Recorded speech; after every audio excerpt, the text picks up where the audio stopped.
Mark just made a great presentation of OSR. We can finish at this.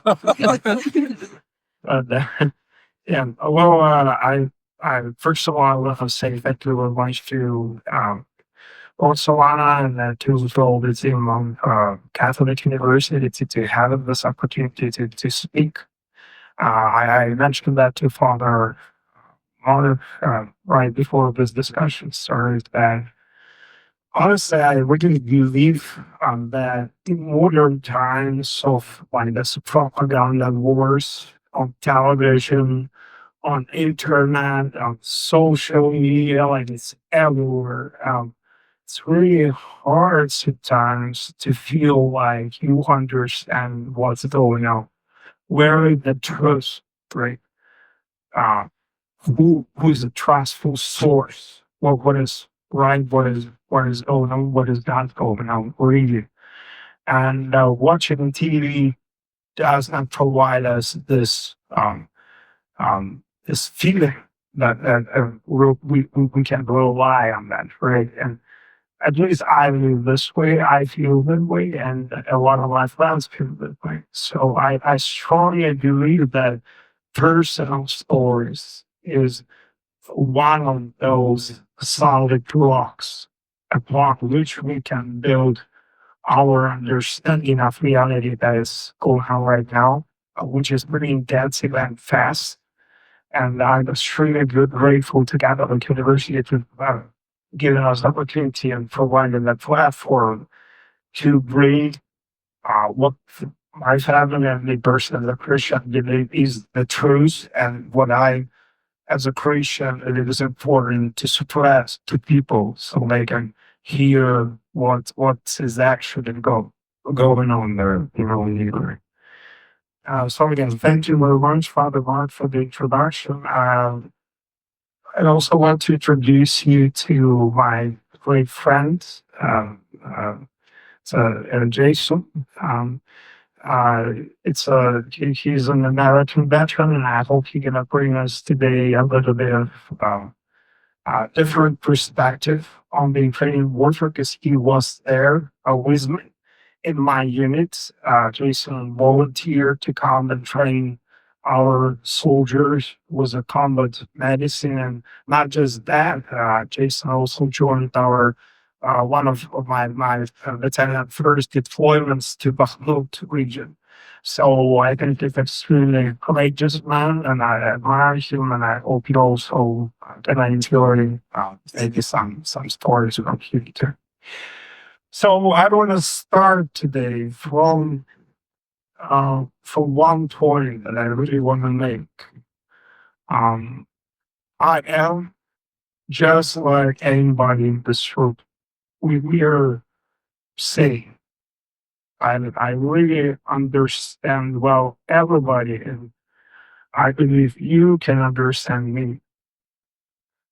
Before the war, I was a financial professional. I actually performed a pretty successful career in Ukraine in one of the famous financial corporation that is Arsenal. It's a worldwide company, and when I have my wife, just as was told, I and my wife, we are married already for 6 years.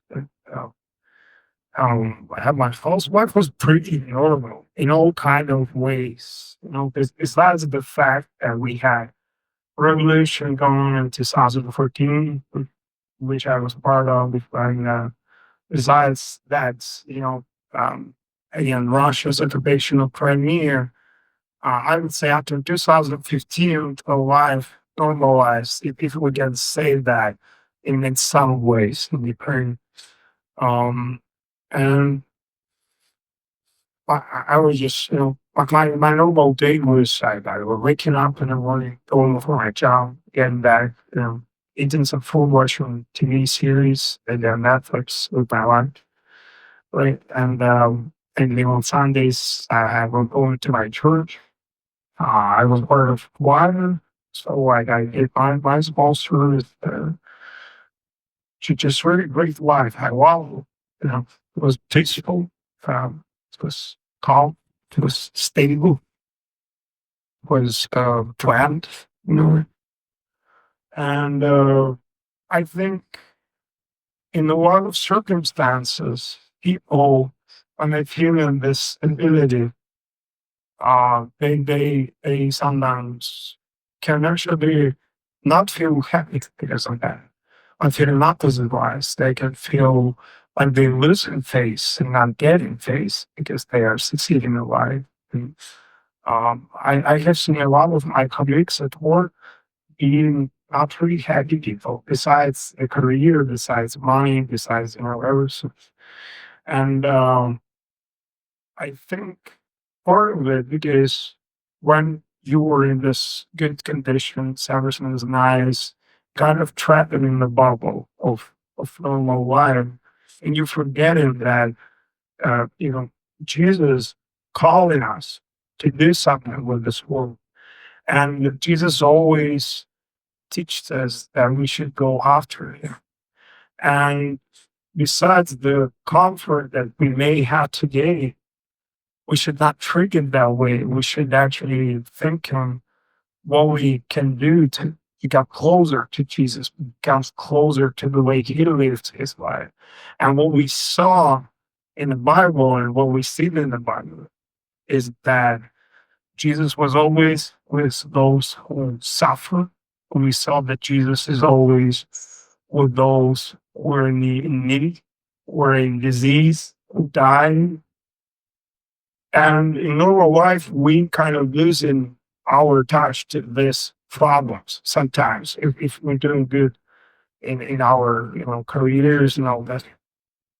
So when 2022 happened, I think I heard my first call, um, call of moral imperative that I had in my heart.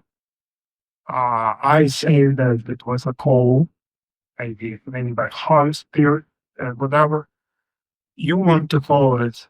I think the question was on the table. Do you want to stay? Do you want to run away?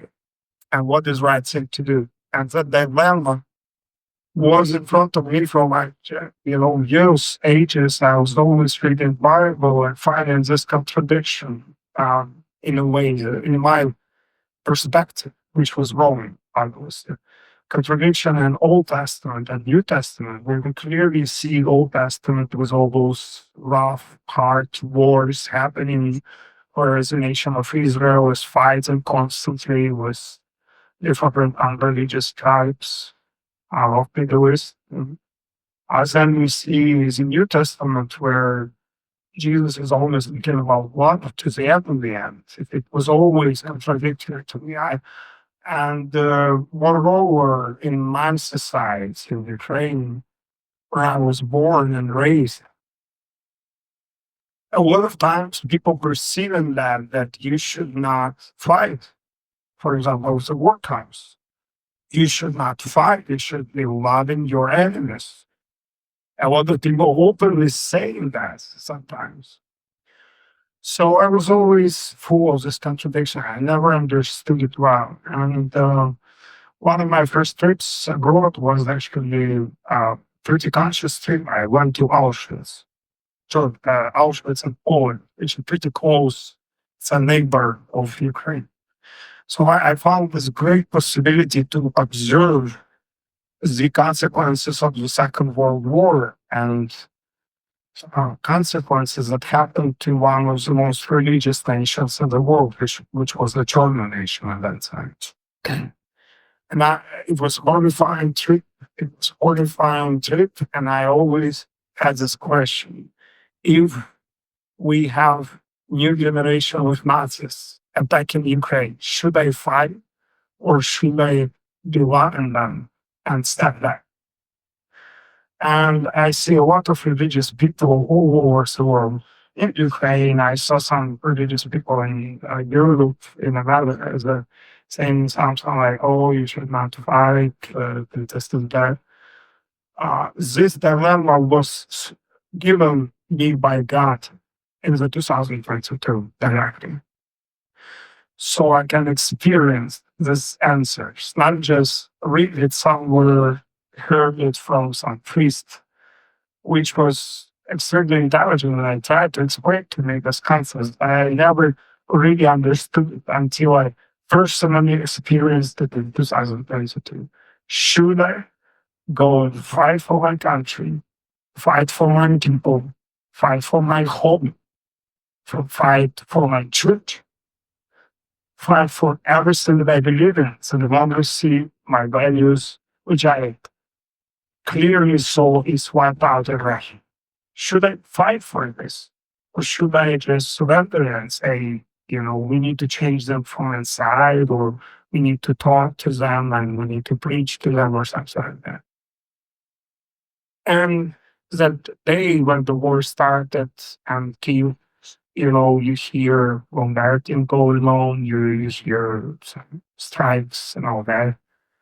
Because Russian special forces were trying to invade Kyiv directly through the airport, and it was pretty intense from the start. And I just felt a lot of fear inside too. And I think the fears that we have in hard times is the first great sign that our beliefs and that our beliefs in Jesus and God is not strong enough. Because if you believe in God, then you're not fearful.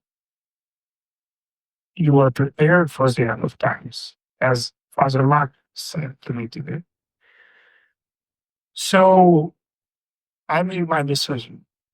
And it was clear that it's only one right decision in the circumstances. It was experiential understanding. I did not conceptualize it, but I experienced it, that it's obvious that it's only one right choice: to stand up and fight and protect your life, protect your country, protect your people. So I joined the first militia units in Kyiv. And at the beginning of the war, it was one of the first months of the warfare. I had some problems actually with being accepted to army, so I was doing all this kind of paperwork.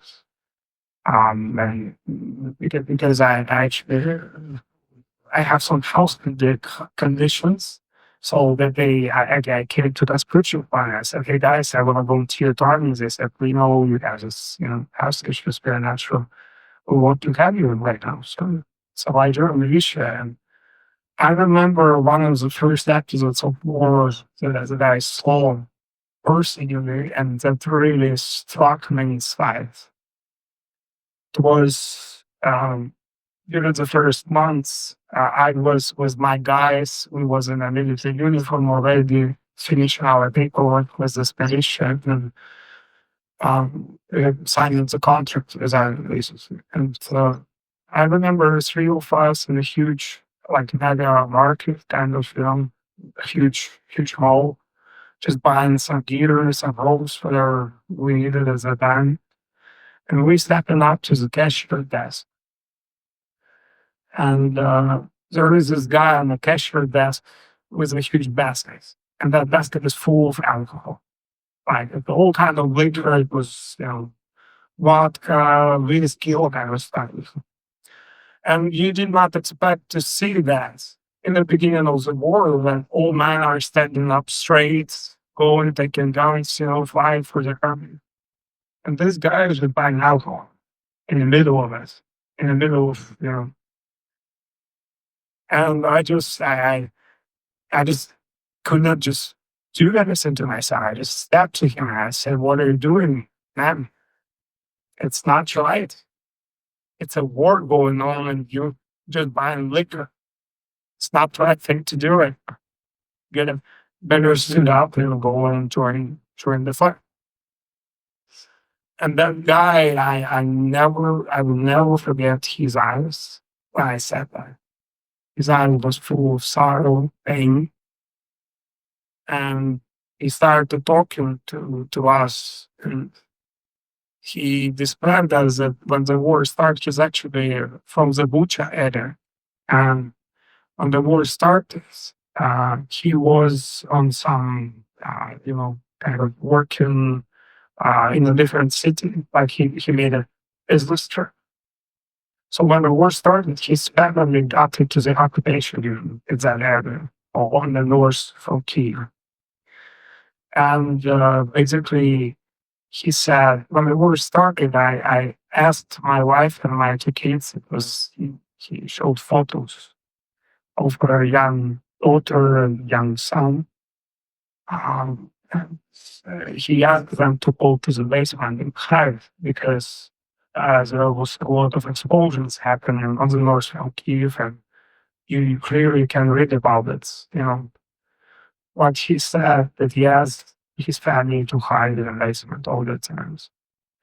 And he asked them to stay in the basement until he got a car first in there and grab them out of their family. But unfortunately, suddenly this area got under occupation, as I said before, and he lost connection to his family.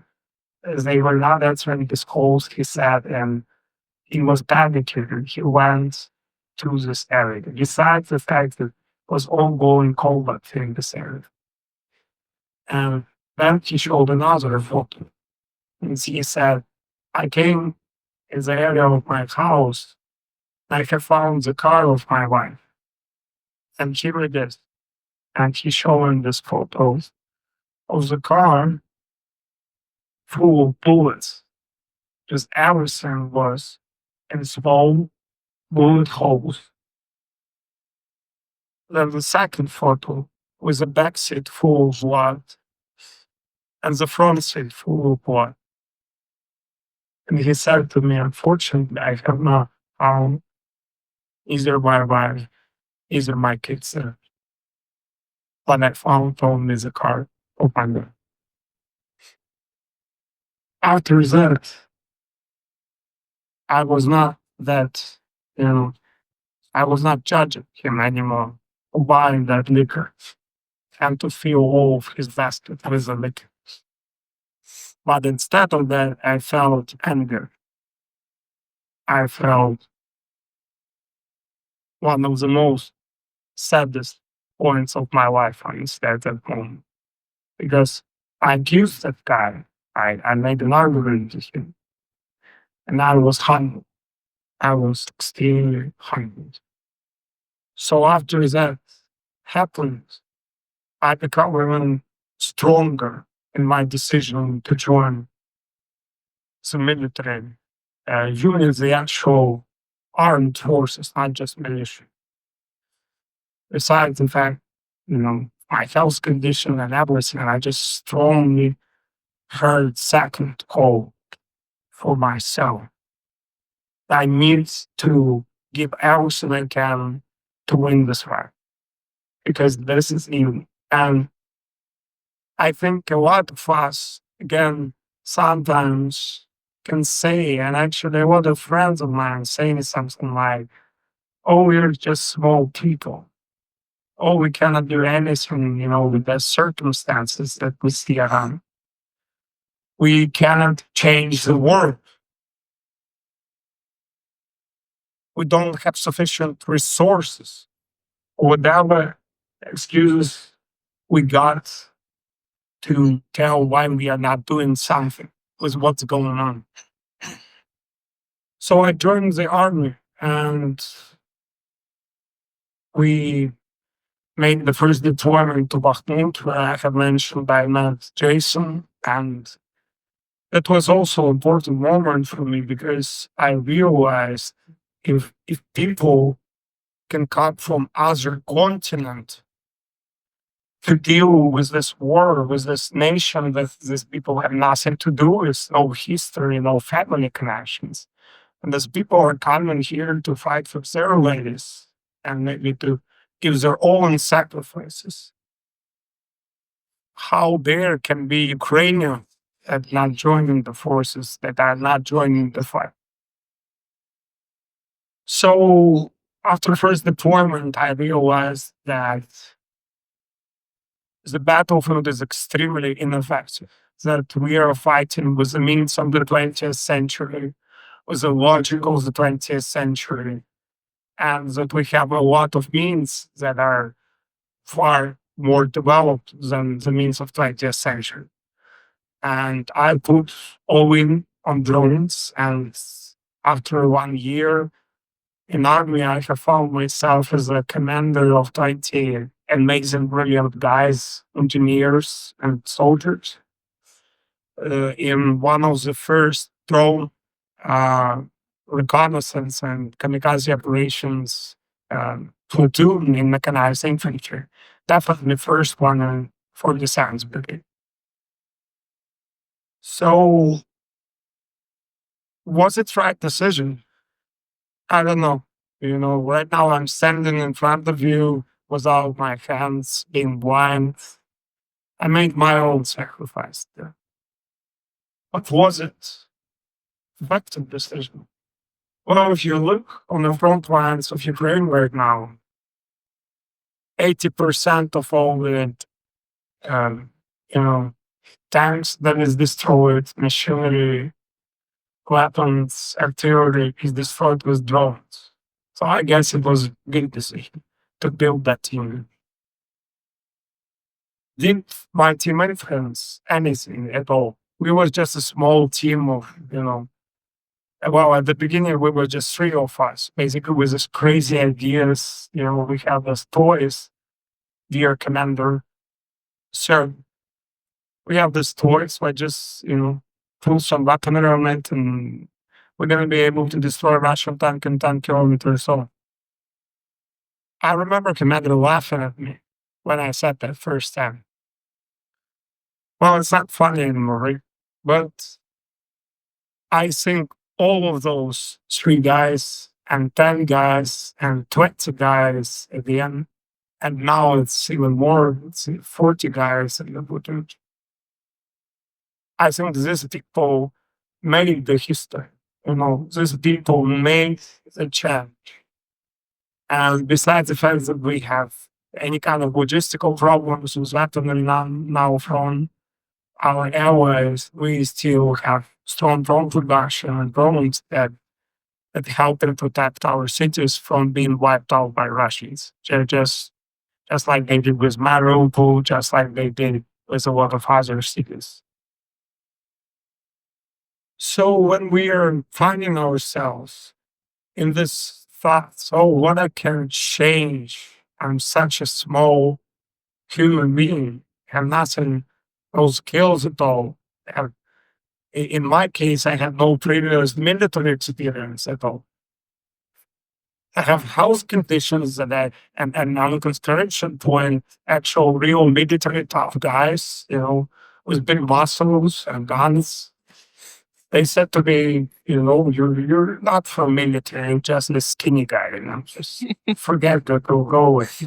Just find out your job, how you can support the fight, just something else, not actual fighting. But that's what I felt at that moment. I'm not just a small guy that even military alone is there in an army. But it turned out to be that if you hear the call that God is making to you, and you feel this energy inside it, and you just trust Jesus and stepping right ahead of him and trying to copy what he did, trying to be where people need it right now, where people are in sorrow, where people are ill, where people don't know something, where people struggle, where people die. That definitely are places where you can find Jesus. That definitely are places where he has been, for sure. And where he is right now. So when you're going to find yourself in this doubts, maybe you can remember my story. And maybe the next huge change in this war, in this whole mess we see in the world, maybe you're going to be the person who's going to make this huge change. Maybe you're going to be a small, weak body that changed everything. Not because you are so smart and you are so strong. Definitely it was not the case for myself. I was unexperienced in military, but because of powers that God gives us, if we trying to stand after Him, if we're trying to listen to His whispering to us through the Bible, through our feelings too, I think we can find a source, we can find infinite source of energy, strength, and suddenly we're finding that we are actually not that stupid, we are not that weak, especially if there are a couple of friends around us, and especially if this friend is Jesus. Thank you.